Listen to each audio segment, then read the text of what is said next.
بسم الله الرحمن الرحيم وأحمد فارح علي ذاتا وروما يدلك تليانيga waa Febraayo 29 waxa la yiri rag iyo riyaa musayba reerkoodii gabe sidaa darteed si aan Soomaali u gabin waxaan halkan ka soo jeedinayaa laba hadal oo dhammaan dadka af Soomaaliga ku hadla kan hore loogu talagalay kan labaadna Maxamed Siyaad Barre oo 20 sano Soomaaliya madaxweyne ka ahaa isagoo gada joogana ay ugu dambeysay waa halkii Cabdullaahi Qarshiye waa inaynu runta qarxinaa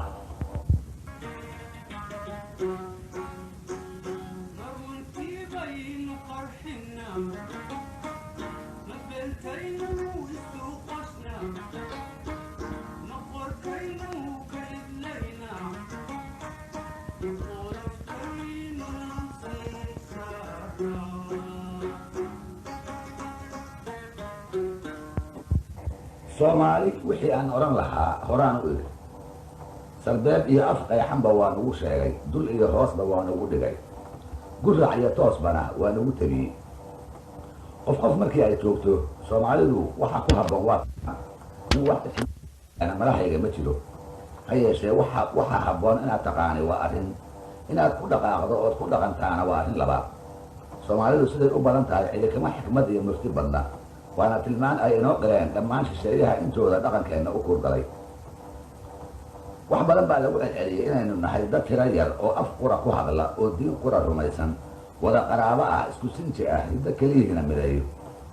su-aasha ah haddii ay arrintu caynkaas tahay dalkuna uusan ku yarayn maxay isu xasuuqayaan su-aashaas intaan jawaab u doonay ayaan soo qaban waayay rag kale oo waxgarannimo lagu majeerto waan weydiiyey iyaguna haba yaraatee waxba igu kordhin waayeen waxaan rogrogaba waxaan ka barin waayey jawaabna aan ka dhigay aqoon xumo haddana waan ka daayey waxaan idhi waa hoggaan xumo haddana waan ka daayey waxaan idhi maya waa dadka inta isku danta ah oo aan is ogeyn haddana waan ka daayey waxaan idhi waa kibirka iyo qabka ah anaa reer hebel ah gob ah oo inta kale talada dadka iyo dalka kaga mudan iyadana waan ka daayey waxaan idhi waa intaas oo dhan oo ishuwan waxaa guuldarrada Soomaali ugu wacan oo tii ugu horreysay waa aqoon darrade ay ugu weyn tahay inta ay jawaabtaas ka habboon cid kale soo bandhigi doonto tayadaas baan isaga dhaganaan haddana waxaan u gudbayaa erayadii aan u soo jeedin lahaa Soomaalida ay casharadan u socoto dhagaysana doonta maanta oo aan casharadan duubayaa waa bishii Febraayo hal sano iyo maalmo ayaa laga joogaa markii xamar laga soo saaray ninkii muddada dheer dalkeena ka soo talinayay ee la oran jiray Generaal Maxamed Siyaad Barre hal sano ayaa dagaalkii xamar laga joogaa sanadkaas oo aan laba isku diidi karin inuu taariikhda ku geli doono sanadkii burburka isxasuuqa sokeeye iyo dhiig baxa sabab la'aaneed ee ummadda Soomaaliyeed dad aan xisaabtan lahayn waa dunyadoo kale waa humbani aan xoolaha dhaamine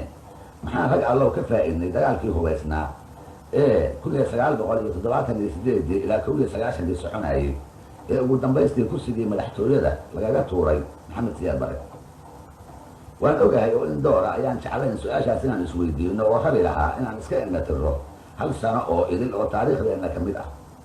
kooxaha sidaasa waxaa ka diimoon inay jiraan dad aan dhacdooyinka taariikhda ka ilduufin oo aaminsan ha xumaato hase samaatee in ummad waliba waxay nafteeda ku fasho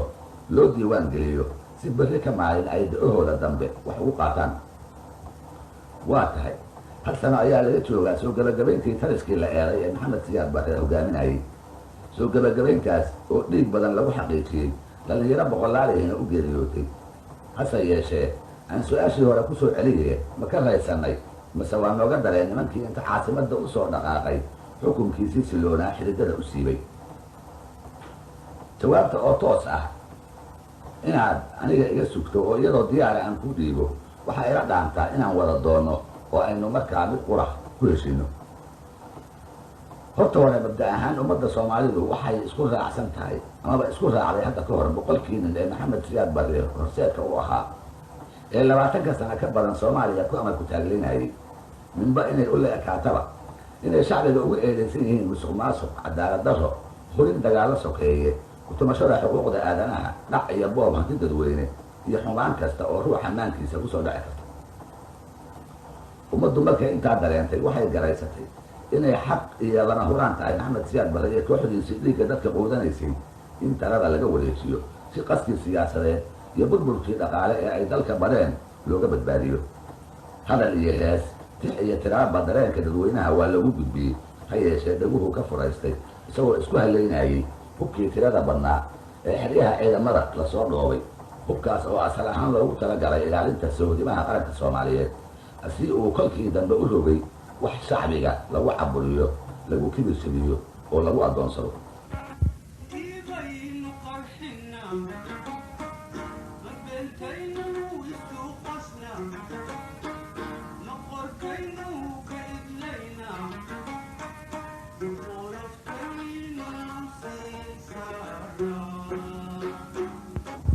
markii hadal iyo waana lagala quustay oo uu kursigii maxamed siyaad barre ka dhigay wax uu dhaxlay amaba uu leeyahay, dadkii oo idilna uula macaamilay sidii dhowr tiroo ari ah oo xero ugu oodan, ayay bilaabatay in la jabhadeeyo oo xoog lagu dayo. waa gar oo gadoodku waa bannaan yahay kolkii cadaadisku baaro oo talis naxariis darani uu shacbiga dusha ka fuulo, ra'yiga qofka kalena la caburiyo, sidii ka dhacday Soomaaliyadii maxamed siyaad barre lagu ciqaabay. waxay ahayd in la isweydiiyo maxaa la yeelaa, sidee baase ninkan iyo kooxdiisa hungurigu indhaha ka riday la isaga dulqaadaa. qaabka halgankaasi sidee buu noqon karaa? ma halgan nabadgeliyo oo af iyo qoraal ku egbaa, mase waa halgan hubaysan oo ciidamada taliska inta lagu jabiyo lagu afgembiyaa? halganku noocii uu doona ha ahaadee, dadka lagu fulinayaa ma bulshada qayb yar oo ka tirsan baa, ma bulshada inteeda badan baa? haddiiba dhowr qaybood oo bulshada ka mid ahi ay halganka galaan,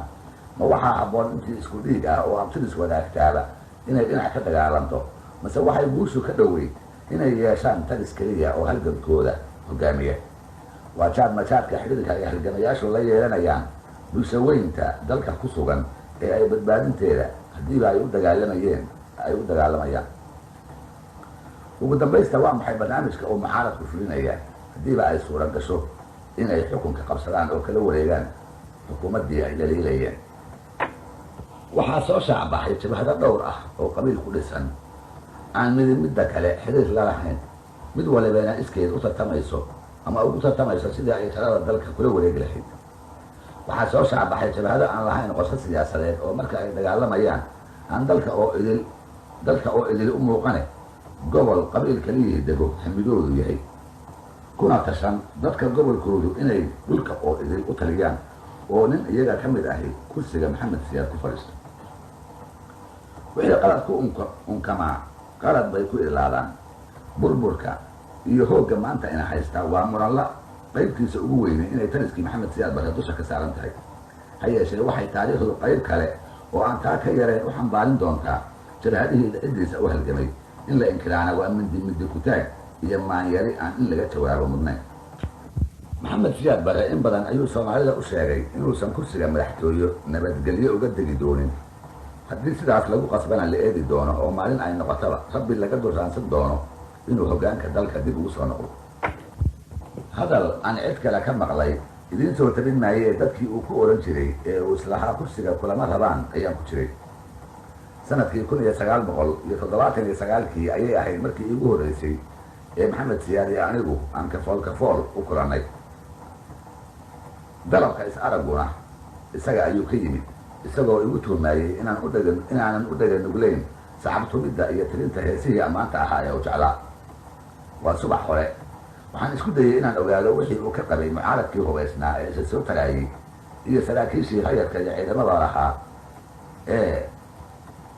kooxda dalka iyo shaqadaba kaga baxsanayay. xabad sigaar intuu shitay oo kacay oo kursigii uu ku fadhiyey dhinac joogsaday ayuu farta ku fiiqay oo igu yidhi, waxaa loo digiyey hamleeyahay waa kursigan xun ee aan ku fadhiyo inuu nin kale ku fadhiisto aniga oo nool. waxaanse ku ballan qaadayaa geesa dhiig leh waxaan ahayn inaan la iiga qaadin. wuxuu isagu ula jeeday yeelkoodeed, kollay anigu raganimo iyo geesinimo uma qaadan. waxaan u qaatay macandegnimo iyo fikrada habowsan oo aynu dhammaanteen ka qabno tagada dowladnimo, xafiis sare ha ahaato mid hoosese ha ahaatee. waxaa naga dhadhacsan ninkii meel lagu magacaabaaba inuu isagu leeyahay oo ay gar tahay si uu meeshaa u xagsado boqolaal ruuxi inay u dhimato, u dhaawacanto, u qaxdo oo dalka oo idili uu u gubto. weedha kale ee uu tan iyo bilowgii 80kii dadka u taga ku odhan jiray ee shaaca baxday waxay ahayd haddii aan soomaalidu iga dayn cadaadiska kursi ka qaadka daaran waxaan ballan qaadayaa dal mooye inaan dad iga dambayn soomaalida warka duluucda lehi ma seegee waxaan ka yaabay sida ay weedhaasi beled iyo baadiyaba ugu fiday ee beryahaas la isaga warin jiray bal u fiirso sheekadan waa diraac kulul amase waxay ahayd hoga kaliireed waxaan annaga oo kooxa harsanaynaa balbalo markii iigu dambaysay ku ooli jirtay tuulada leego ee magaalada wanlaweyn u dhow waa dabayaaqadii 1987kii waxaan u baahanay caano geel oo aanu ku haraad baxno waxaan sheedda ka aragnay islaan da' weyn oo sidata dhiil yar suuqa tuuladana u wadata waanu u yeeray wixii ay wadatay oo 2 koomba noqdayna waan ka shubannay xisaabtii ay naga heshayna waxay ka badnaan weyday 240 shilin weliyo soomaaliyeed oo goobtana la joogay ayaa ka tiiraanyooday dandarrada haweeneyda ka muuqata iyo yaraanta lacagta ay naga heshay su-aale ayuu weydiiyey eedo halkii caanaha ka soo qaaday waxay tidhi maandhe saax weyn goormaad ka soo kacday xalay markuu dayixu soo baxay markaa saacaddu waxay ahayd 1:00 iyo barkii duhurnimo wuxuu ku keenay garan maaye wuxuu weydiiyey eedda maxamed siyaad barre ma taqaan haa duqa carrada ka talsha ma aho in yar hadday aamusnayd bay iyadii su-aal soo rogaal celisay oo waxay tidhi maandhow ma ruma maxaa eedo maxaa run ah duqu waxau yidhi dal maahee dad iga heli maa maandhow ma ruma annaga oo yaaban baan isdhuganay waxaan ka yaabnay siyaasadda sirka ah ee jaalasiyaad waxaa saxweyn geeyey ee islaanta u gudbiyey nasiibkeedaa wanaagsanaaye iyadoo dandaradeedii huwan si aan la xidhin oo aan jilcow iyo axmed saleelaan u gacan gelin ayay naga dhaqaaqday oo reerkeedii oo ay caawa fii damba ku beegan tahay ula carowday muskiilo sonkor ah iyo koombo masaga ah talow maanta maxay ku sugan tahay duqii carrada ka telin jirayse ma ka raysatay mase waa u darsatay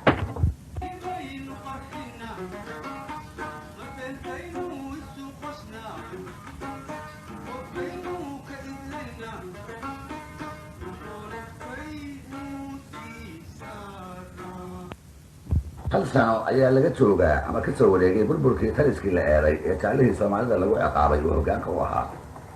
halkaasano maskaxdaada dib ugu soo celi labadii hadal ee aan isaga ka soo wariyeyna soo dhawayso ma daboobay qorshihii maxamed siyaad mise waa ku beenoobay su-aalahan isweydii hal sano kadib dalkii maxamed siyaad laga dhaxlay ma dhan yahay oo ma midaysan yahay dhallinyaradii waayeelkii iyo waxgaradkii kolkii isaga talada laga qaaday noolayd maanta maxaa ka nool kuwii isaga la dagaalamayse maxaa ka haray laftoodii shabaadihii dhowrka ahaa ee kursiga madaxtooyada ka tuuray ma midaysan yihiin oo intii hore ma isaga dhow yihiin mase waa sii kala fogaadeen hal sana kadib hanaankii dowladnimo iyo kala dambayntii maxaa ka haray yaase soomaaliya maanta u hadli kara hal sana kadib gobol u gudbi karaa ma jiraa talis dhexe oo laga amar qaataase ma idiin muuqdaa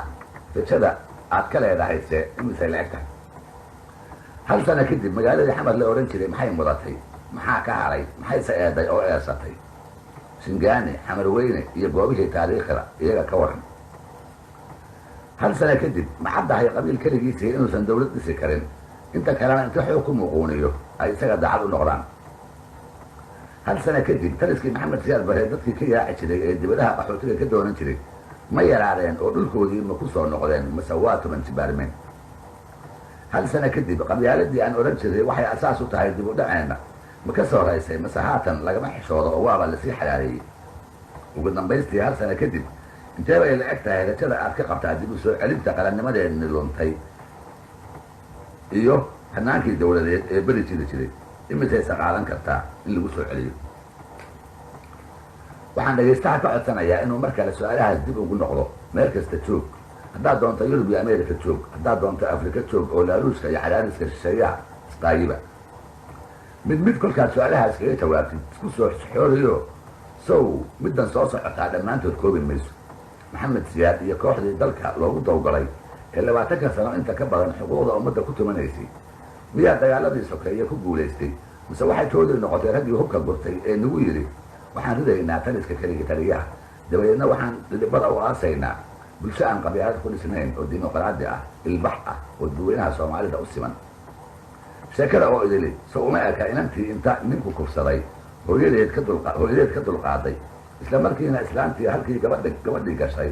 oo markay gabadhii istiri adiguna hooyo ninka ka dulqaad islaantii ku gacan sayrtay dabadeedna ay gabadhii reebtay weedha ay soomaalidu wada taqaan oo odhanaysa hooyo show ileen iga aad ka cilmayne waad iga kacsanaysa. kullay anigu nin baan ahay oo maxamed siyaad iyo kooxdiisii waa cabdiraxmaan iyo maxamed sheekh lahayd baa meeshii laga qaaday oo keliya guul uma arko adiguna malaha ila mid baa tahay guul ha u arkin say ma ahee wax kaleba ha ka fakerine naftaada dib ugu noqo adigoo ah qof soomaaliyeed meel kastaba joogi. isweydii waxa aad maanta ku sugan tahay nabadgelyadaada iyo noloshaadu sidee bay yihiin. haddaad dalka gudihiisa joogto yaa kuu dawlad ah yaad u dacwootaa oo haddii lagu weeraro ama lagu dhaco aad u ceelsataa yaa mas-uulkaa ah. haddaad dibadda joogto maxaa xurmo ah oo aad ku haysataa. dawladda aad dalkeeda joogto haddii wax lagugu yeelo yaad u sheeganaysaa oo kaa wakiila. qoyskiina imisaa ka dhimatay imisaa ka dhaawac ah imisaa ka maqan oo aan la ogeyn meel ay ku sugan yihiin. ma la socotaa in la kordhiyey waktigii u qaybnaan jiray barnaamijka baafinta ee b b c da si wax looga qabto dhambaalada baafinta qaraabada ee maalin walba soo kordhaayay. barnaamijkaas marka aad dhegaysato naxdin ma ku geliyaa muxuuse ku xusuusiyaa. iyada ka waran baasaboorka bugta ah ee aad sidato ka waran fiisada bugta ah ee aad lacagta ku raadinayso ka waran adiga iyo shirkadaha diyaaradaha ee aad tigidhada ka doonato kadib markii aad gacanta ku dhigto dokumentiga bugta ah ee safarka loogu baahan yahay. baasaboorka soomaalida kolkaa tusto tilmaan ka bixi sida uu noqdo wejiga shaqaalaha shirkadaha adduunka ee diyaaraduhu. haddiiba uu dokumentiga bugta ahi kuu shaqeeyo oo aad diyaaradaha middood raacdo baasaboorkaaga ma adigaa haysta oo sida dadka kale jeebka gashada mase waxaa loo dhiibaa biilootaha oo markii la dego ku wareejiya saraakiisha sadcaalka ee gegida dawladaha joogta sidii aad tahay burcad la iska ilaalinaayo. runta hadla gabane haddaad tahay dibad wareeg qaxooti raadis ah marna ma qoomamaysay inaad soomaali u dhalatay. dhalashadaada inaad qoomamaysaa ma tahay wax laga xumaado mase waa maxaa ka macno ah waa wixii ina dileen. aniga waa i dhibaye adiga ma ku dhibayaa warka yurub ku baahay ee ku saabsan gabadha soomaaliyeed ee ku foolatay kuna umushay waddada dhexdeeda tuulo ku taal bartamaha dalka talyaaniga.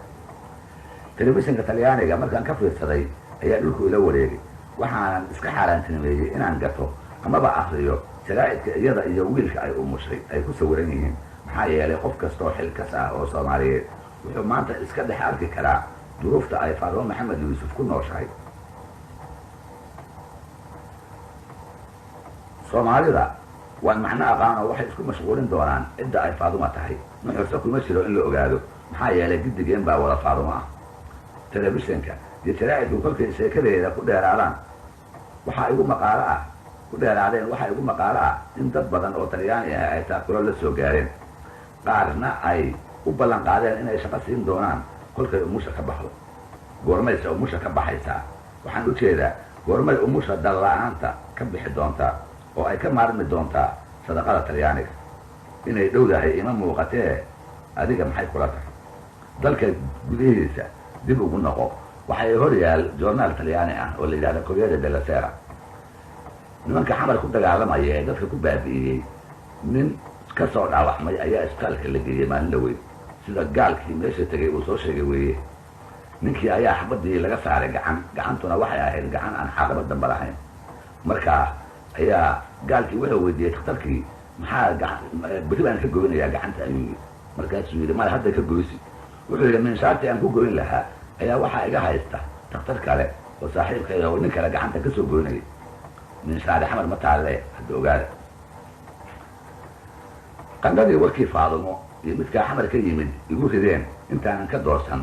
ayaan gatay joornaal american ah waa International Herald Tribune. waxaan arkay masawir weyn oo laga qaaday dad madmadow waa soomaali bustayaal huwan oo aan hubo inay leeyihiin jubbadaha iyo kiboodyada culculus ee dhaxanta jiilaalka Yurub laga gashado. waa qaxooti 200 oo qof gaaraya oo jooga magaalada Bucharest caasimadda Romania. waxay ka cabanayaan daryeel la'aan cunno xumo iyo dagaal la'aan. malaha markay in badan cabashadaa ku soo jireen lagana hoos qaadi waayey ayay go'aansadeen inay si kale dhagah adduunka u soo jiitaan. cuntadii bay ka soomeen oo waddooyinka is soo tubeen. waxa qabow dhacaya toddobaad markay qarsanaayeen weeye marka Herald Tribune lagu soo sawiray. hadda ogow waa sawir keliya iyo laba sadar oo ku hoos yaal laguna muujinayo cidda ay yihiin iyo cabashadooda. faallo laguma darin, canaana hay-adaha qaxootiga loo soo jeedinayo lama raacin. waxaa dalkooda ka dhacaya oo dagaal iyo xasuuq ah inay kaalmo ku mudan yihiinna lama sheegin. maalintaas kadib raadiye, jaraa'id iyo telefishan toona laguma soo qaadin. ma la ereen, ma waxbaa loo qabtay. cid ogi ma jirto, ciddani ka haysaana ma muuqato. geelaa lagu habaaraa, ninku sheegtiyo ninku shubawaa. horta ma inagu dhacda. qorshihii guulguulkii iyo ku talagalkii maxamed siyaad barre iyo kooxdiisii miyaa rumoobay, mise waxaa beenoobay ballanqaadyadii lagu dagaalgeliyey shacbiga soomaaliyeed ee cadaalad darrada iyo cadaadisku ku habsadeen asii inta tubtii habboonayd laga weeciyey hannaanka qabyaaladeed hubka loogu dhiibay. su-aashaas iyada ah anigoo aan toos uga jawaabin ayaan sidaas kaga tegaya, maxaa yeeley waxaan aaminsanahay inaynu si wada jir ah jawaabteeda u bixinay su-aalihii 10 ahaa ee aynu midmidka kaga jawaabnay dhexdooda. macnaheeduse ma aha inaynu ninkii iyo xukunkiisii u barooranayno amaba aynu u bohliyoobayno. waxayse tahay inaan yeelanno runta jirta, geesinimo aan ku qiranno inaan yeelanno. geesinimadaas oo aan helno ayaa noqon karta furaha dib u dhiska qarannimadii soomaaliyeed ee burburay. haddiiba ay cilmiga ilaahay ku jirto inay maalin uun dib u dhismi doonto, meel kale oo laga doonayana haba sheegi.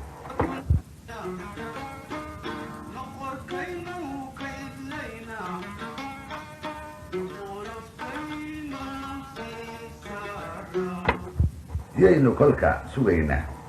ma waxaan dhowraynaa dunidu inay aawadeennu u ilmayso oo ay inoo soo gurmato oo qarankeenna dib inoogu soo celiso? hal sana ayaa laga joogaa afgambigii maxamed siyaad barre. soomaaliyana waxay ku jirtay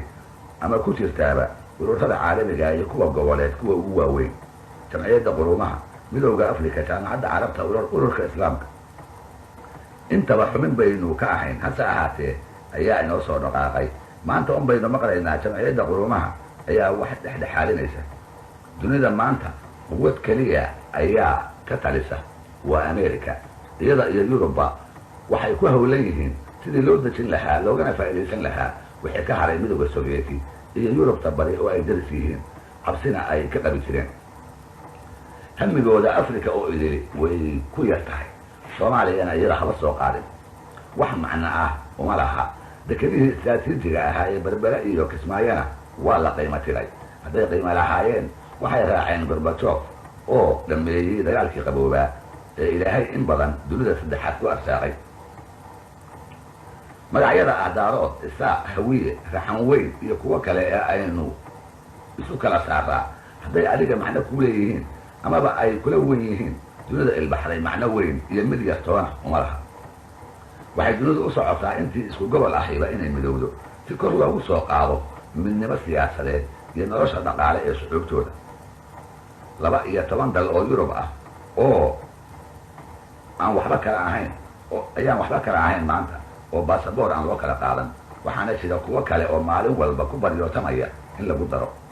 dadka caynkaas u fakaraya maxay hami ah oo ay ka qabi karaan in cali mahdi xamar qabsado, cabdiraxmaan tuur waqooyi qabsado, amaba uu caydid ku adkaado, amaba uu ku guul daraysto? sidee bayse ugu garaabi karaan kumayaalka naftooda ku waayaya nin abgaala ama nin habargedida ama nin isaaqa ama nin qolo kale ahi inuu madaxweyne noqdo iyo in kale?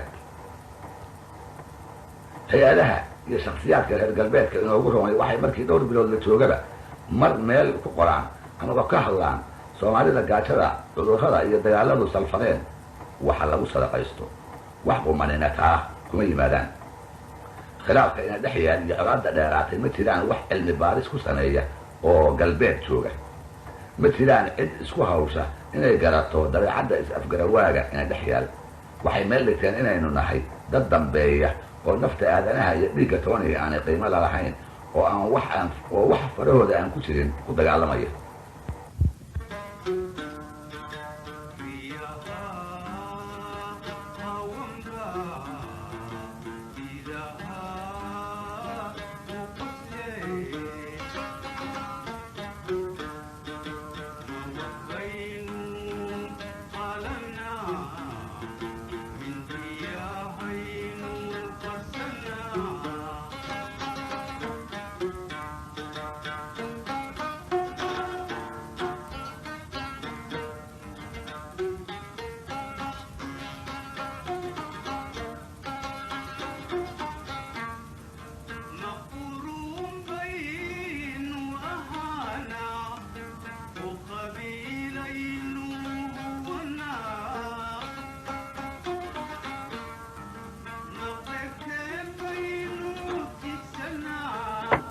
dad aan yarayn oo Soomaali ah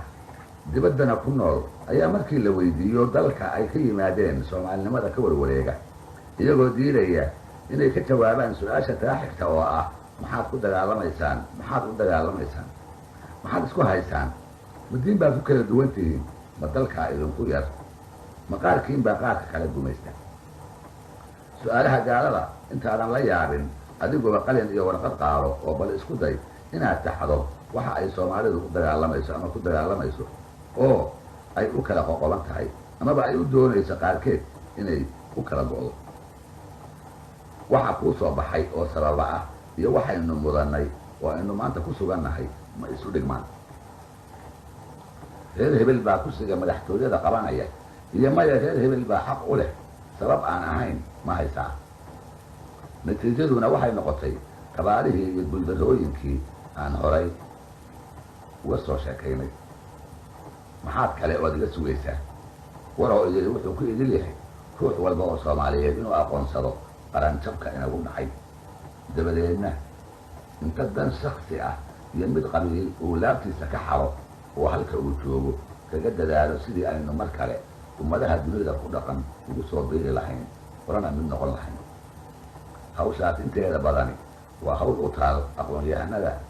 hantidii yarayd ee Soomaaliya wax ku bartay oo qolo kasta ha u dhasheene laga sugaayo inay noqdaan badbaadiyayaal aynu berri xusuusanno intaasi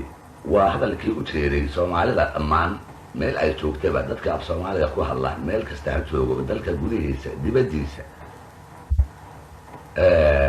halka ayaa hadalkooda uga baxaya waxaan ku xijinayaa laakiin catirada dhinaca kale aan ku sidii aan hore ku soo sheegay Maxamed Siyaad Barre oo ay ugu dambeysay isaga oo gala jooga waxa uu ka qabanaya meesha iyo waxa uu ka sameeyo iyo waxa loo maleynayo inuu ka yahay iyo waxa uu dhabtii ka yahay intaba catirada markaa dhinaca kale u rogto ayaa halkaa la kulmi doontaa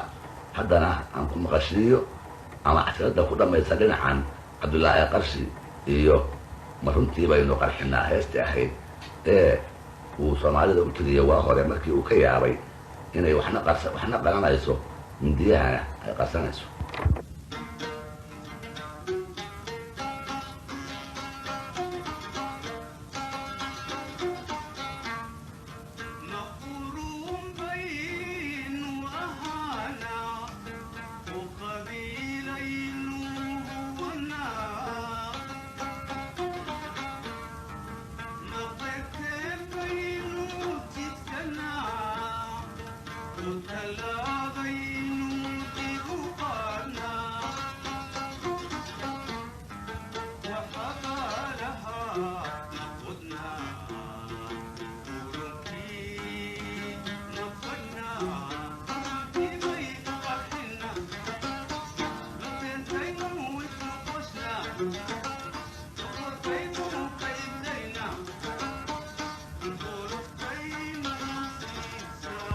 iyadoo heestu sideeda noogu socon doonta waxaan haddana idin xusuusinayaa mar kale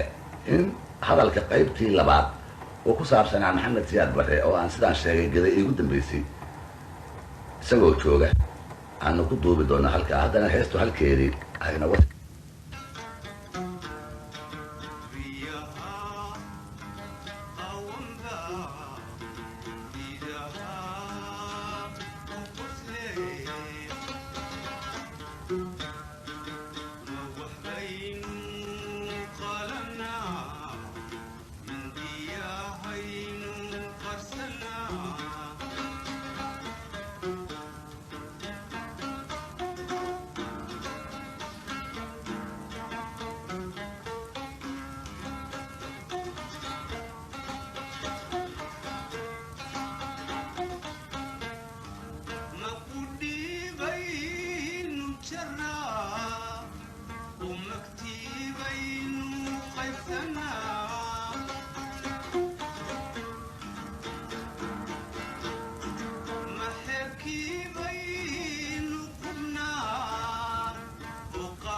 sidii aan ballan qaaday waxaan halkan ku qabanayaa hadal aan u jeedinayo maxamed siyaad barre oo markii iigu dambaysay gada joogay. Soomaalidu sida laga warqabo sanadkii tegey waxay isweydiinaysay oo ku mashquulsanayd waxa uu maxamed siyaad gada ka qabto iyo sababta uu u joogo. waxaan ku dadaali doonaa arrintaa iyada ah inaan ka jawaabo, isla markaasna aan soo bandhigo bal isaga iyo dadka uu la joogo waxa ay kala muteen, hore u kala muteen, waxa ay hadda iyagu ka qabaan joogitaankiisa iyo wixii hore ay isla soo mareen. arrinta oo idilna waxay naga tahay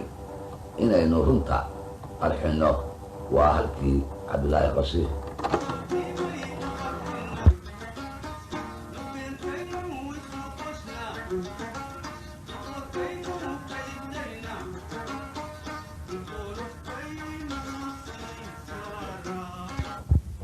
waa tahay haddaan markii hore soomaalida oo idil si guud ula hadlaayey,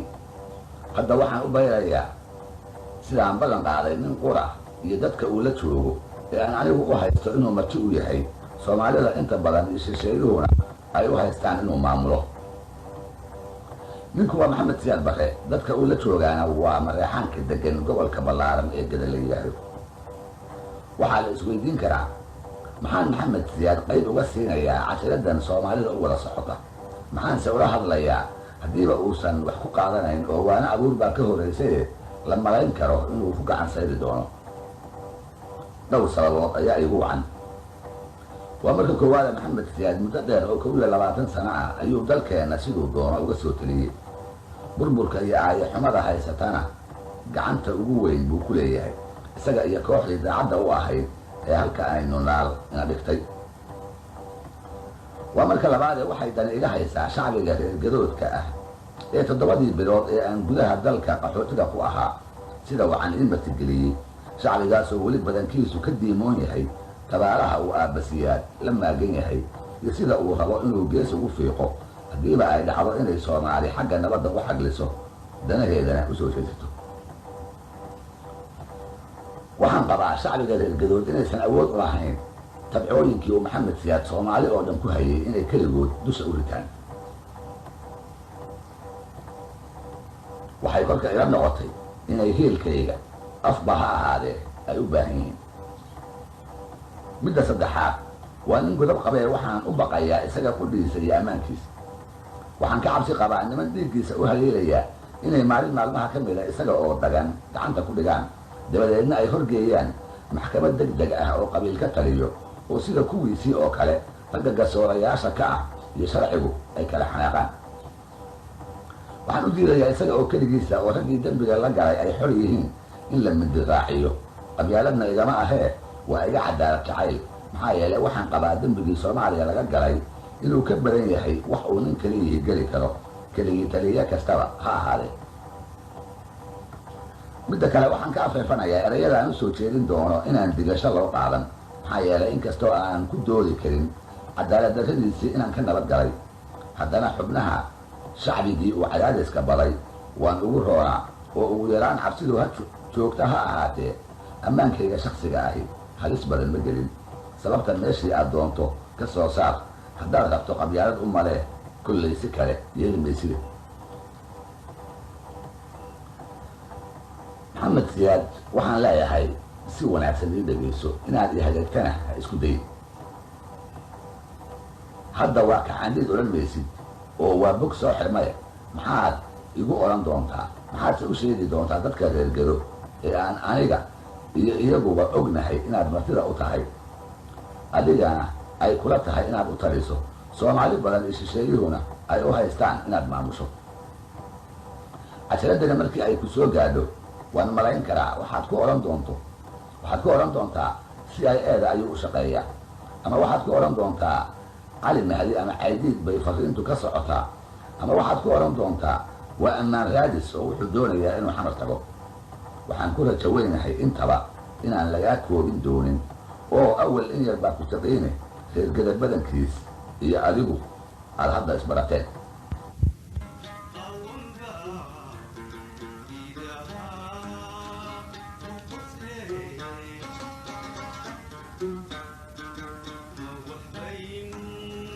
قالنا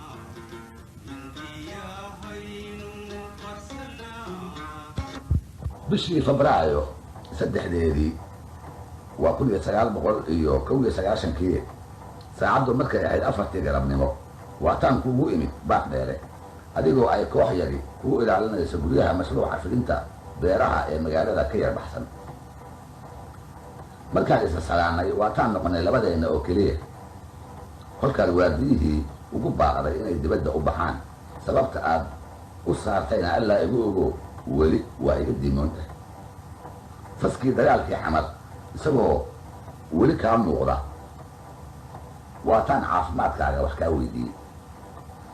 su-aashaydii igamaad jawaabine waxaad ila aaday xamar iyo dagaalkii waxaad tidhi anigoo sharaf leh ka tag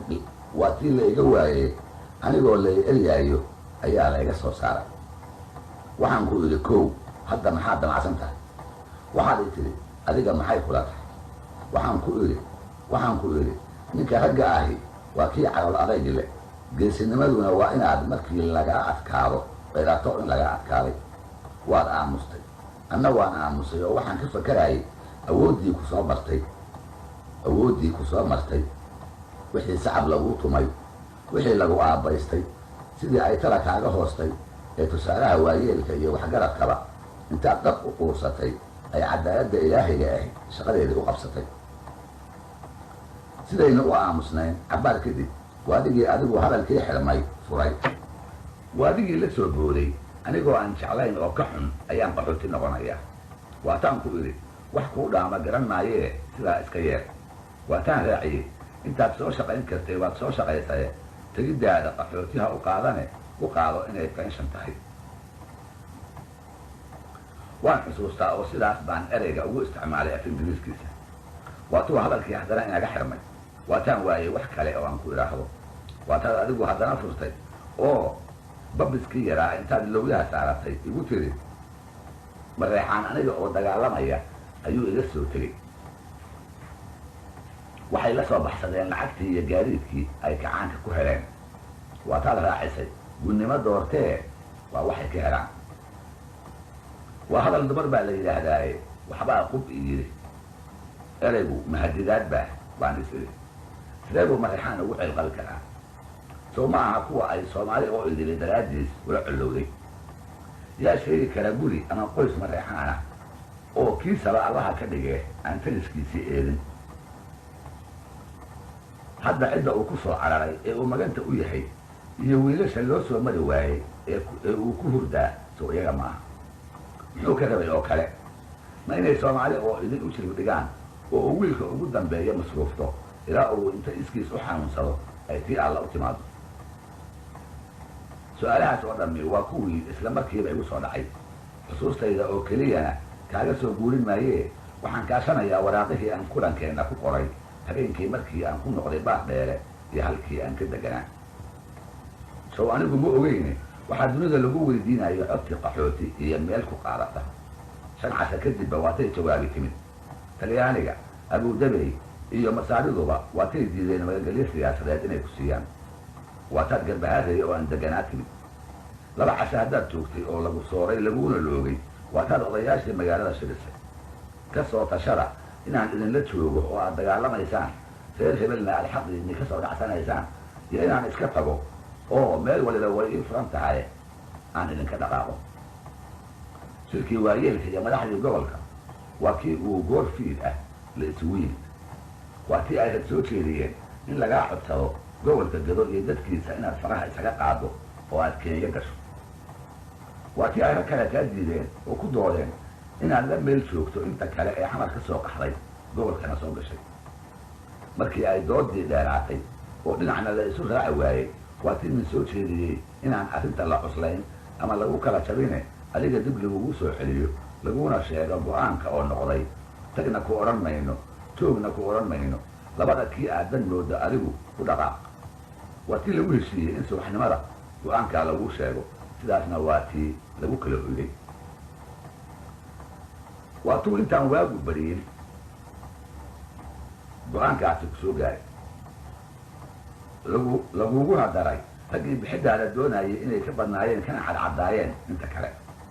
waataad farsamada badnayde isla habeenkiiba waadigii qalqaaliyey banaanbax taageero ah oo u eg kuwii xamar aad ka qalqaalin jirtay markii madax la xidho ama aad mucaaridnimo ka dareento xubno ka tirsan wixii golayaasha aad ku magacaabi jirtay waataad intaad gaariga u fuushay u akhrisay khudbaddii gaabnaanta badnayd asii si walba ugu ekayd kuwii aad xamar ka akhrin jirtay bartamihii iyo dhammaadkii siddeetanaadkii waataan goobta joogay waxaan ka xusuustaa laba hadal oo soo noqnoqday dhowr jeerna 5 daqiiqo ee khudbadda socotay aad ku soo celisay wili wuxuu ahaa kursigii madaxtooyo ma rabo inaan ku noqdo oo hadduu nafac iyo hibe lahaa soo maray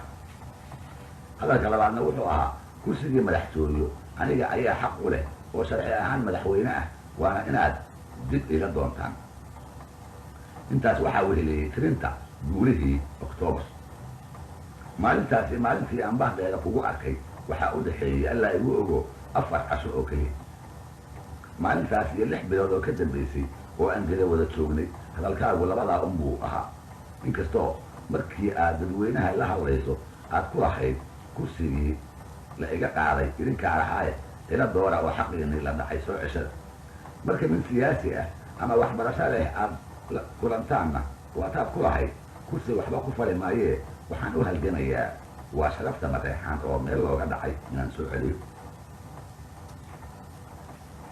hadalladaas iska horimaadka badan markii aad goobo dhowr ah kaga dhawaaqday waatay kordheen dadkii joogitaankaaga geda ka soo horjeeday waa tii la bulaamay adiguna waataad isku dayray inaad ku cayaarto ama aad danaqdo xididka qabyaaladda ee gobolka oo aad danqay og tahay waataad faafisay ragga iga soo horjeeda ee doonaya inaan geda ka tago waxaa lacag looga soo diraa xamar lacag aan shilin ahayn dollar amerikaan ah waataa tidhi waxay raggaasi doonayaan hawiyaha USC-da sheegta inay i gacan geliyaan dadka wixii makasta ahaa waadigii kaxaysan ogaaye waadigii doodaas ka dhaadhiciyey waataad ka fakirtay qorshe iyo dood kale oo aad joogitaankaaga geda ku sharciyayso cabdiraxmaan jaamac iyo warsame xamoole waataad afka ugu tirtay nairobi iyo gedaba inay ku faafiyaan inta aad gudaha dalka joogto inaan dunidu aqoonsan doonin dowlad xamar laga dhiso waadigii ku yidhi maxaa taa ugu wacan haddii la idin weydiiyana waxaad ku jawaabtaan waxaa ugu wacan joogitaanka madaxweynihii sharciga ahaa aabbihii ummaddu inta uu dalka ku jirana adduunyadu dowlad kale oo Soomaaliya ka dhisanta ma ogola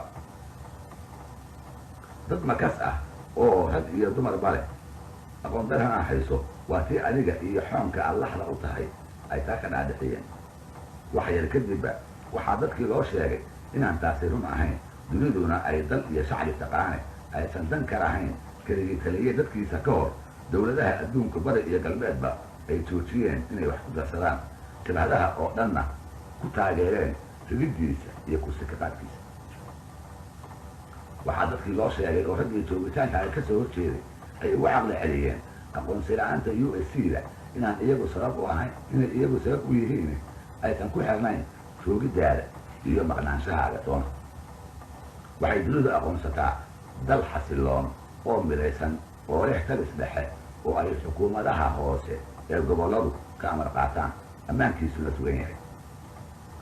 USC-dii xamar qabsatay markii ay intaa ku guulaysan waayeen markii ay xakameyn waayeen dhallinyaradii hubaysnayd ee ay kursiga kaagala wareegeen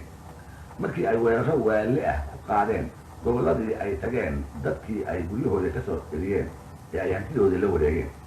markii ay dileen nin iyo haweenay kasta oo aan hawiye ahayn markii ay kursadeen cid kasta ha u dhalatee gabadh kasta iyo habar kasta markii ay gubeen burburiyeen ama ay boobeen hantidii biirtay ee qaranka Soomaaliyeed dagaalkii la islahaa waxay ku ridayaan adiga iyo xukunkaagii faasidka ahaa markii ay u rogeen dagaal hawiye oo daarood gumaad ujeedadiisu tahay markii ay xagta mariyeen wax alla wixii raad taariikheed dhismayaal taalooyin dagaamo hore iyo wax alla wixii dokumenti qarameed oo laga soo bilaabo 1890 ilaa maanta ummadda u keedsanaa intaas iyo in kale oo aanan tirintooda waqti u hayn markii ay ku eedoobeen nimankii xamar qabsaday ee USC-da la baxay maxay dunidu aqoonsataa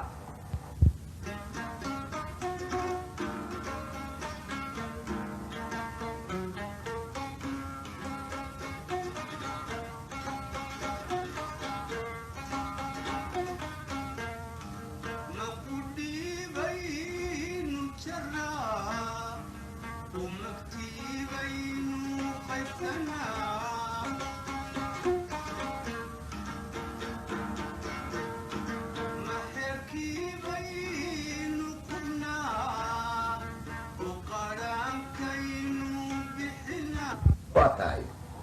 dadka reer gedo in badan oo ka mid ah oo aad horay arrinta aqoonsiga ugu wareerisay ayaa doodaa ku qancay adiguna inay tahay dood meel mar ah waad ogeyd laakiin waxaan ku qancin jaalle cabdiraxmaan iyo jaalle warsame camoole oo ay u muuqdaan imbaraadooriyadihii wasaaradaha maaliyadda arrimaha dibadda iyo wixii aan iskaashatooyinka ahayn ee aad iskaashatooyinka ku magacaabi jirtay inaan aqoonsiga dawlad dhisantaa adiga kugu xirnayn waxay reergedo u sii caddaatay markii adigoo weli geda jooga jabuuti lagu qabtay 2 shir oo aan lagaala tashan laguna falanqeeyey arrimaha soomaalida waxay isweydiiyeen haddii aad weli tahay madaxweynaha sharciga ah ee jamhuuriyadda dimuqraadiga soomaaliya sidee ku dhacday arrimaha dalkaaga shirar lagaga hadlaayo in la qabto adiga oo aan raalli ka ahayn oo weliba go'aamadii ka soo baxay lagugu guddiyo in lagu soo qabto waxaa shirkii labaad ee jabuuti ka soo qayb galay dhammaan ururada caalamiga ah wakiiladii yurub ameerika iyo carabtana waxay tira ka qabeen waxaa la waayay meel la kala seexiyo magaalada yar ee jabuuti xusuustayda oo keliya waxa aan sheegayo ka soo guurin maayee waxaan kaashanayaa waraaqihii gedo waxa aan ku magacaabayo oo hadda ee horyaal adigoo dhowr qof mooye dadweynihii kala kaa jeestay oo wixii aad dabamaryo iyo khiyaamo badnayd aad garan laadahay meel aad wax ka farsamayso waa tii ay soo baxeen go'aamadii siloonaa ee shirarkii jabuuti waa tii la go'aamiyey in maxamed siyaadi taageerayaashiisa lagu qaado dagaal wada jir ah oo ay u dhan yihiin 6 jabhadood saaxiibkaagii aad beri isjeclaydeen oo malaha kugu ballan furay cabdirasaaq xaaji xuseen waa tuu go'aankaas jeerka kala soo baxay waana tii laga aqbalay sidaad adigu islahayd waa tuu mareexaan kuu soo galay dabinkii aad la doonaysay adigoo isku hambalyeynaya jabuuti kadib iyaga iyo adigu inaad soomaali dambiilayaal u wada tihiin inta kalena ay xalay dheeray tahay iyadoo weliba cabdirasaaq xaaji xuseen iyo cumar macalin ay ugu horreeyaan mareexaan wixii joogitaanka ay dare ka soo horjeeday iyo wixii aan ka soo horjeediniba waa tii ay isaga mid noqdeen inay go'aankaas ishortaagaan si ay noloshooda iyo tan carruurtooda ay u badbaadiyaan ha yeeshee waa taad ogeydoo marna la iskuma raacin isdifaacid mooyee in mareexaan qaado weerar duruucdiisu tahay inaad adigu xamar ku noqoto oo aad sanooyin kala foorto sheekh soomaalida uga taliso dhallinyaro badan oo da'yarina ay sababtaas u leeato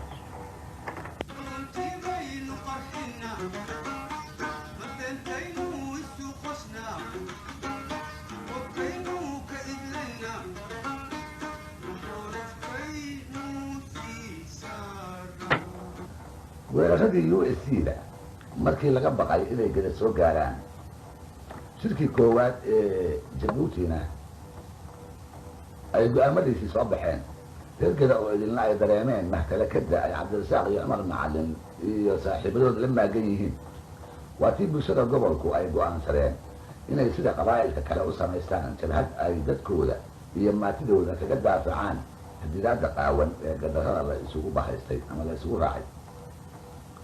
dhallinyaradii wax baratay siyaasiyiintii saraakiishii ugaaskii iyo odayaashii jiribadu waatay isku raaceen lagaba maarmaan inay arrintaasu tahay iyadoo looga gol lahaa marka hore in la helo hanaan maamul iyo kala dambayn loogu irkado marka labaadna hanaan gobolka looga daafaco nimanka xamar qabsaday ee weerarada gobollada kale u soo abaabulaya iyo waatan saddexaade inay jabhaddaasi noqoto midda matalaysa mareexaanka gedo iyo mareexaanka galguduud ku dhaqan kolka la isku raacayo in soomaaliya dib loo dhiso wadahadal la isugu yimaado qarannimadii burburtayna si siman soo nooleynteedii loogu howlgalo buulaxaawo garbaharey iyo buurdhuubaba waa tii arrintaas la isaga raacay oo aan loo kala bayrin lana waayay cid ku dhiirata inay ishortaagto ileen adigu dadka la mid ma ahide ileen waad ka sarraysaaye ileen aadan galayr mataan ciideed iyo xirsi ammaan oo la isku daray baa tahay ilaan sacabkii horaad hibanaysaayoo ku dilee ilaan 20 sano oo ay soomaali ku wada sujuuday baad soo martay ilaan cid kale oo madax noqotaa geeridaada ah waa adigii asaadka jabhadda keligaa maya yidhi waa tii la yaaboo lagu weydiiyey war maxaad ku diidan tahay adigoo ay madaxaaga ka dhawaaqayaan soodaf SNM iyo USC waa taa tidhi jabhade waa burcad waa kacaandiid waa in lagu dagaalamaa magacii dawladdii aan madaxda ka ahaa waa tii loo qaatay ayna ahaydba kursigii halla igu soo celiyey dad badan oo aan makas moodayey hortiina ku arkayey oday iyaga ka dhashay oo magan u ah waa tii ay maalintaas kaa jeesteen kuna soo biireen intii horay ku tiqin waa tii af buuxa lagugu sheegay istifaacid mooyee dawlad aan soo ceshanayno oo aan soomaalida kale uga sokaynaa ma jirto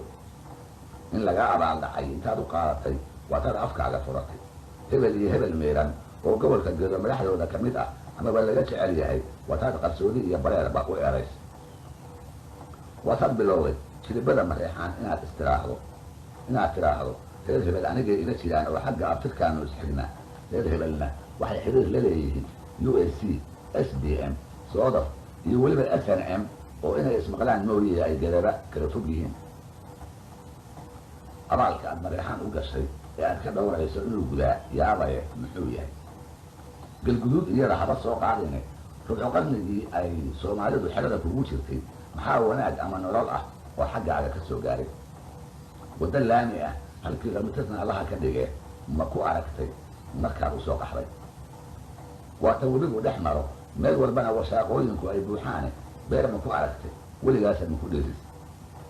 imise jeer baad timid intaad madaxweynaha ahayd abaalka aad u gashay ma askartii aad ka qoran jirtay oo aad soomaalida ugu goodidi jirtayba mageelida macno darrada ah ee ay 21 sano dadka kale ka xigeenba gobollada soomaaliya mid aana tegin waa yaryahay gobolka ugu liitaana waa Gedo markii laga eego dhinac walba oo horumar ah oo uu bani aadamku tiigsado waxaaba ila kaa dhaamay jaal cabdiraxmaan jaamac bare oo bishii maarso kala hore Gedo aan ku arkay isagoo markaa Yurub iyo Ameerika ka yimid garab aad u kulul baanu iska raacnay buuraxaawo iyadoo isagu uu adiga iyo buur dhuubo kuugu socdo aniguna reerkaygii iyo garbaarey aanu carroosanahay wadiiqooyinka baxaadka badan iyo haadaanaha baabuurta lagu kakabiyo ee carra casa iyo garbaarey u dhexeeya waddooyinkana loogu yeedho markaan marayno cabdiraxmaanna uu adkaysan la'yahay jagjagta baas ee uusan u baran ayaa waxaa ka dareemay ina dhallinyaro ah oo aan baraastii bilalaqada ahayde inan yar oo nala saaraa inankii baa yidhi waagii haddaad wax ka qaban lahayd cabdiraxmaan oo maanta tani kuguma dhacdeen cabdiraxmaan wuxuu la soo booday allow yaa mar xukunkii ku noqda waleelaamiyo badani Gedo waa isku dhaaf cabdiraxmaan baa ila kaa dhaama taa isagaa ballan qaadaya hadduu mar ku noqdo boqortooyadii maaliyadda iyo arrimaha dibadda inuu Gedo u faragoodi dooneen adiguse waxaad qabtaa inaan waxba ka dhimanayn oo ay Soomaaliya ugu fiican tahay isla baryahaasna waa taada reer Gedaha bilowday inaad ku tiraahdo waddara'aanta ayaa idin roonay maxaa yeelay haddaad laamiyo ahaan lahaydeen kol horuu cadowgu idiin soo gudbi lahaa oo dumarka idinka tufsan lahaa waa tahay su-aasha kolka waxay tahay laga sugayaa inaan ka jawaabo maxaad Gedo u joogtaa adigu waad og tahay anna inaan ogahay waad og tahay aan dadka kalena ogeysiiyo marka hore waxaa kaa go-aan ah inta aad nooshahay inaan Soomaaliya nabadi ka dhicin marka labaad waxaa kaa go-aan kala ah inaad mareexaan ka arsato adigoo u haysta inay xamar buur maraqa ah ugu soo cidleeyeen waxaad rabtaa Soomaali oo dhammi haddii ay heshiiso inaan mareexaan yeelin oo uu keligiis nabaddiid noqdo dhulka uu dagaana uu ku abaado goob dagaal oo aan rasaastu marna ka qaboobin marka saddexaad waxaad rabtaa ugaasyadoodii jiray iyo madaxdoodii kale ee ay hiddaha u lahaayeen inaad macna tirto oo aad duubka saaran ka xayoobiso marka afaraad waxaad rabtaa siyaasiyiinta iyo madaxda kale ee ay doorteen iyo jabhadda ay dhisteen inaad saqiir suujiso iyadoo ay qayb ka tahay niyadaada arsiga ah waxaad og tahay dunidii oo idili inay diiday kaalmo wax kastaba ha ahaatee daawo iyo cunno iyo wax kastaba inay Gedo u soo dirto iyadoo meel kasta la geeyo Kismaayo iyo Bari iyo Xamarba sababtana waxaa laga dhigay dhul aad ku sugan tahay inaan waxba la geyn karin waxaan waxba ka jirin ase dunida lagu shaaciyey looguna sheekeeyey inaad kaalmooyinka dunida aad ciidan ku samaysan karto haddii ay agtaada timaado oo aad markaa carqaladeyn karayso baaridoonka nabadda dalka loogu jiro waa tahay sababahaas aan soo sheegay joogitaanka ay Gedo balanqaad ka soo qaado waxa daliishooda ay tahay waxaa ka mid ah ololaha joogtada ah ee adiga cabdiraxmaan jaamac bare iyo warsame camoole aad ku haysaan SNF gaar ahaan Cumar Xaaji oo guddoomiye ku meel gaara ka ah waxaan ku jiray rag cabdiraxmaan nairobi ku weydiiyey wax cumar loogu jaanjaamay wuxuu ku jawaabay 6 sano ayaa la xiro wuu ceel qabaayo in ceel qabaana madax ma noqon karo weligiin xujo ka liidata ma aragteen mase maqasheen aan 6 sano xaqdarro kugu xiro dabadeedna ha ceel qabine raalli ka noqo haddii xataa aan cumar xaaji haysan sababo kale oo uu SNF madax ugu noqdo waxaa ku filan adigoo dadka kale shacabka kuu tumaayo inuu diiday inuu la mid noqdo waxaa ku filan inuu kugu gacan sayray markaad ka damcday inuu ahaado wasiir maqaar saar ah oo ku magacaaban gaashaandhigga isla markaasna gurigaaga ciidamadii Soomaaliyeed looga taliyo ololaha adiga cabdiraxmaan iyo warsame camoole wuxuu qayb ka yahay ka hortegidda nin kale oo mareexaan ah oo magac yeesha daliisha kale sheeko ku saabsan aan ku xusuusiyo waa afgooye iyo cajiradii baas cajiradii ay daraaddeed dhalinyarada badani u dhimatay malaha adigu garatay dadka kale aan u faahfaahiyo qiyaastu waa bishii abriil ee kala hore ciidamada SNF-tu waatay bay daba joogeen go-aankuna waatuu ahaa inaan la dhaafina buurxa kaba lagu ekaado jenaraal cabdinaasir xaaji xaashi oo taliye ahaa waa adigii dareensaday markuu diiday inuu xamar galo waa adigii dhalinyarada sodomeeyaha ah intaad madaxooda manjo u rogtay oo beenbeenta dallacisay ka dhaadhiciyey inay ciidamada hor joogta xamar galaan oo markay raadiyaha qabtaan ka saaraan cajiradii jinni ee aad qaar ka mida u dhiigtay cajiradii aad buurdhuuba ku duubtay ee aad ku sheegaysay inaad xukunkii ku soo noqotay 30 wiil oo aan saar haysan rasaas haysan oon hoggaan iyo madaxtoona lahayn iyo cajiradiiba waatay ku lumeen mukaygii afgooye kadib markii buurxa kaba ku jiireen cabdinaasir oo warjoogada ku haya makala jeceshahay murugasa makaa haysa u malayn maayo daliisha saddexaad ee sababaha joogitaankaaga gado iyadana ibaho waa isla waqtigaas iyo baydhabo afgooyena aan 30 wiil weli tegin waa adigii amray baabuurtii iyo teknikadii ciidamada in lagu dhajiyo masawirkaagii wejiga ahaa jaale cabdiraxmaan iyo jaale warsan waa kuwii hawshaa dhabarka u ritay iyagoo hoos kaga daabacay erayada ah rugcadaagii soo rogaal celi qayb ka mid a baabuurtaas oo gacanta USC-da galay waa tii bandhig ahaan loo geeyey xamar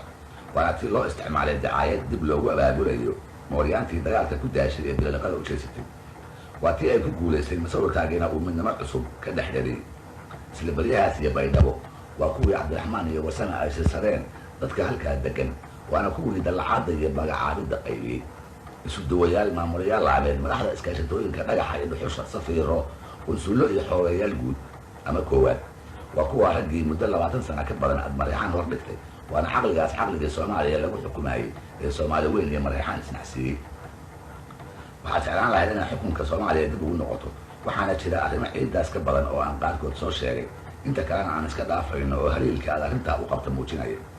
intaad gada joogtay hadafka isaga ah waddo kasta waad u martay ha yeeshee waxba kaagama suuroobin maxaa yeelay ciidamadii adoo xamar jooga ugu soo baneeyey ma garan karaan waxa aad u faa'iidaynayso haddii aad mar kale kursiga ku noqoto waddo kasta waad u martay reergaduhu inuu ku aqoonsado madaxweynenimo aan Soomaalida kale ku aqoonsanayn waxaana ugu daraa dilkii qarsoodiga ahaa ee aad garbaharey ku soo rogtay waxaan u jeedaa sheekhii reer cali xuseen ee magaaladaasi oo dansan noo daaray sheekhii ana cilmigiisa yaabnay ee tafsiirka iyo tadwiidka qur-aanka magaalada nafta cusub ku soo geliyey sheekhii inta joogitaankaaga gada ka shakiyey ka hadlay oo ku biiray dadkii jeclaa inaad gobolka dhinac kale u weegaarato sheekhii isagoo salaadii cishaa soo tukaday oo gurigiisa u socda aad burcadda usoo dirtay ee ay luuqa mugdiga ah khasnada aakaaga ah oogadiisii daahirka ay ku idleeyeen isla markiiba magaalada ka buuraysay ee aad buurdhooba u guurtay markaad ogaatay inuu dhintay waa sheekhii cabdiraxmaan jaamac bare roome lagu weydiiyey sidii uu u geeriyooday ee uu ku jawaabay isagoo meyd ah ayaa laga helay waddooyinka garbaharka middood aan soo gabagabeeyey waxaan kugula talinayaa taariikhdu in ay diiday baa tahay ogolow inay ku diiday ogolow inaan cid ku heelani jirin waa maxamed sheekh cusmaan iyo cabdi warsame isaaq ragga duulaanka kugu soo ah oo madaxaaga doonaya